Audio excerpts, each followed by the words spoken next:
Honda EDV. Talagang most recommended ko to sa inyo. Kasi nakaka-boring din kasi yung panay city driving lang. Adventure din tayo paminsan-minsan.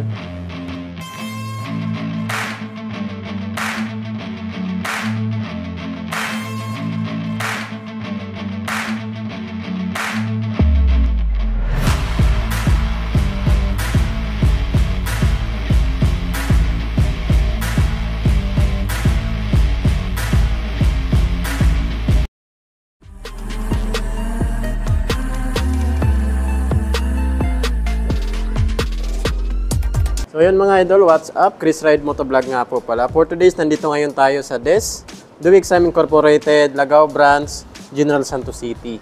Ito muna tayo sa Honda motorcycle, Honda EDV 160. So napakarami po kasi nagpapa-inquire sa akin ang motor na to. Bakit Honda EDV 160 mga idol? Sa mga sawa na sa mga city driving, sa mga highway, ito naman yung marirecommend ko sa inyo kasi pwede nyong iakyat sa bukid. Ang adventure touring bike mga idol. Honda EDV 160 yan. Sobra talagang ganda ng datingan niya mga idol.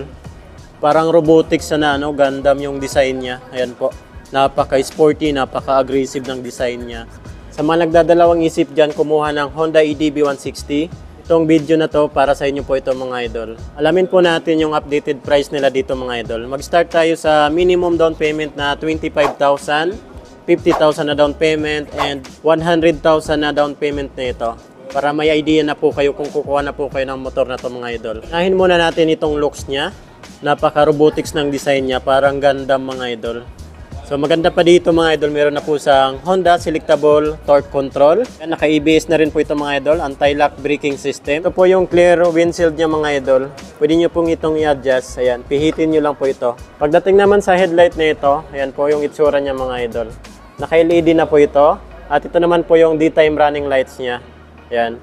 May sungay-sungay po siya dito. Ayan o. Napaka-sporty and then aggressive ng design niya talaga. Dito naman po banda matte black. Matte white naman po pala ang kulay nito. Ito po talaga yung gustong-gusto kong kulay sa Honda EDV.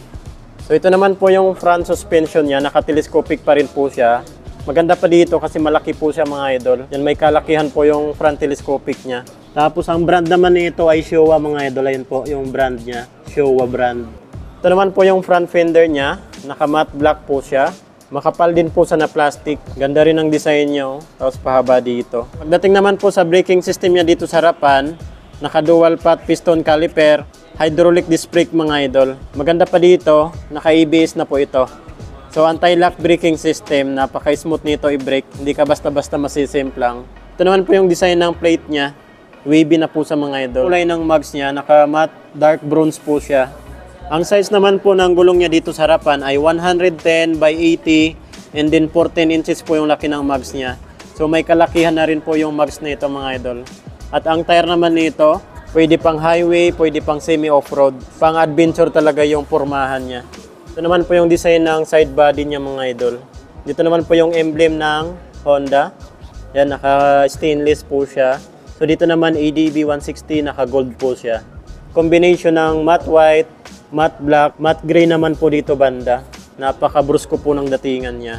Dito pala yung signal light niya mga idol.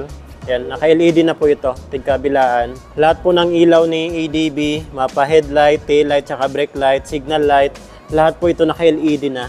Lumako naman po tayo dito sa tail light, saka brake light niya. Pag naka-side po siya mga idol, ito po yung makikita natin. Napaka-sporty rin ang design niya. Ayan po, medyo patulis din po siya dito. So ito na po yung tail light, saka brake light niya. Matte black naman dito banda. Ito naman po yung grab bar niya. Napakasulit.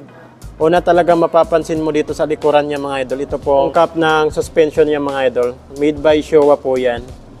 Ayan, napakatindi. Napakasulit po ng suspension nito sa likod. Ito naman po yung design ng cooling system niya. Maganda dito kasi naka-liquid cooled na po ito. Ito naman po yung muffler niya. Medyo may kalakihan. At meron din po sa ditong heat guard. Ayan, ito po yung matte black na heat guard. Ito naman po yung metal na heat guard niya. Kasama po ito. Ayan. Meron din po sa ditong cover na plastic. Naka matte black. Pagdating naman po sa braking system niya dito sa likuran, naka hydraulic disc brake. Naka-single pot piston caliper po sa mga idol. Yung design ng disc niya, wavy rin po mga idol. Napaka-solid oh. Pagdating naman po sa size ng gulong niya, 130 by 70. 13 inches naman po yung size ng mugs niya dito sa likuran. Ito naman po yung design ng tire niya. Naka-dual sport. Napakatindi mga idol. So ito po yung design ng taillight at brake light niya. Pag makita natin to, itong taillight niya, naka-X po yan. Yan, naka-X. Tapos pag nag-brake light naman po ito, yan, sumasabay po dito banda, tigkabilaan. No, napakatindi talaga ng design niya. Ito naman po yung signal light niya. Papansin nyo mga idol, napakatulis niya. Tapos, naka-LED na rin po ito. Ito naman po yung design ng back fender niya.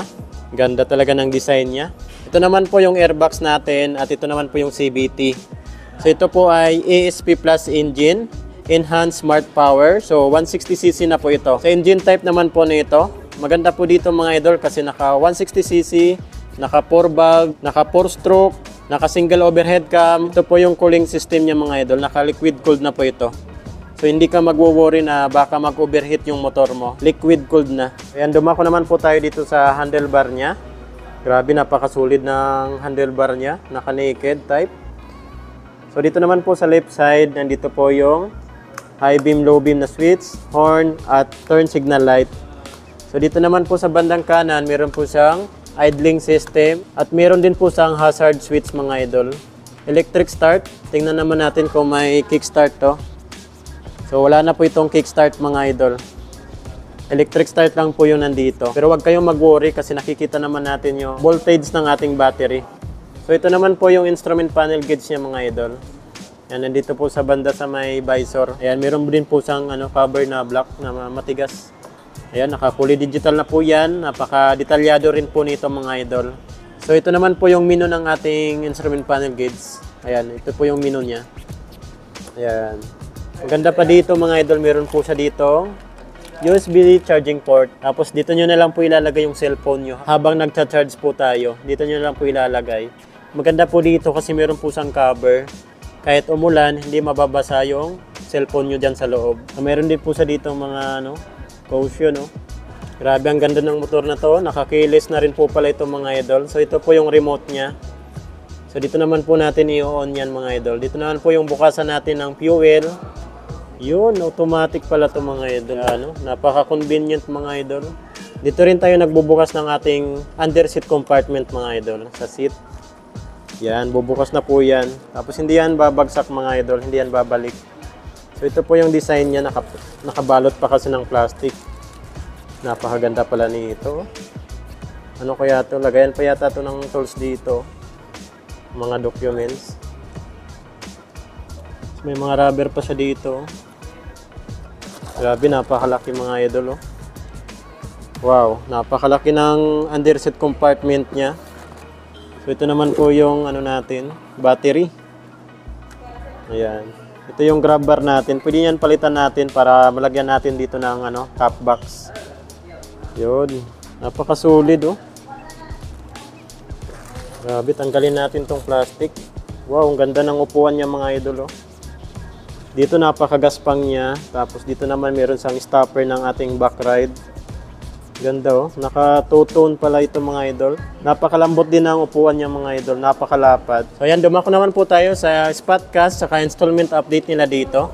Dito pa rin tayo nag-inquire sa DES, Duwixam Incorporated. Ayan po mga idol. Binigyan nila ako ng computation ng nila, EDB 160. So ang Spotcast po nila dito, 165,500 pesos. So yan po yung cash price nila dito mga idol. 165,500 pesos.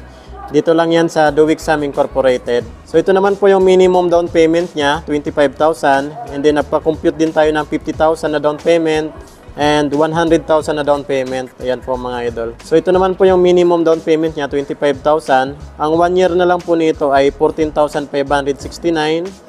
Sa 2 years, 8,631. Sa 3 years naman po nito ay 6,652. Sa 50,000 na down payment naman mga idol, yan, 12 months ay 12,048 pesos. Sa 2 years naman po nito ay 7,152. Yan po mga idol. Sa 36 months, 3 years ay 5,520. So yan na po yung installment kapag 50,000 yung down payment natin. Sa 100,000 na down payment naman natin, grabe ang laki. 100,000 down payment mga idol. Ang 1 year na lang po nito ay 7,006 pesos. Sa 2 years, 24 months ay 4,194. Sa 3 years, 36 months ay 3,254 mga idol. Grabe no, kapag 100,000 pala yung down payment natin, ito na lang yung monthly niya. So rebates pa yan ng 200 pesos. Lahat po yan may rebates pa na 200 pesos. And then sa mga previous naman po nito, meron po tayong free helmet, jersey, TPL insurance, and 3 years LTO registration para po sa mga bagong kuha ng motor na to. Siguro magdadalawang isip na lang kayo sa presyo nito, pero sa features tapos sa advantage nito mga idol, grabe, napakasulit po talaga ng motor na to. Sa lahat ng scooter, ito talaga yung pinaka the best para sa akin kasi dual sport, pwede pang semi off-road, pwede pang bukid, pwede pang highway. So sa mga sawa na dyan, sa mga city driving lang, ito talaga yung ano natin kasi may konting adventure siya mga idol. Talagang napakasulit naman talaga nito. Kahit medyo may kamahalan, pero tingnan nyo naman yung mga parts nito mga idol. Napaka-branded, Showa brand, naka-ABS, naka-Honda Selectable Torque Control. Yung ilaw po nito, naka-LED po ito lahat. Napaka-forma ng datingan. Sa suspension, malalaki po talaga. Tapos napakalaki po ng underseat compartment niya.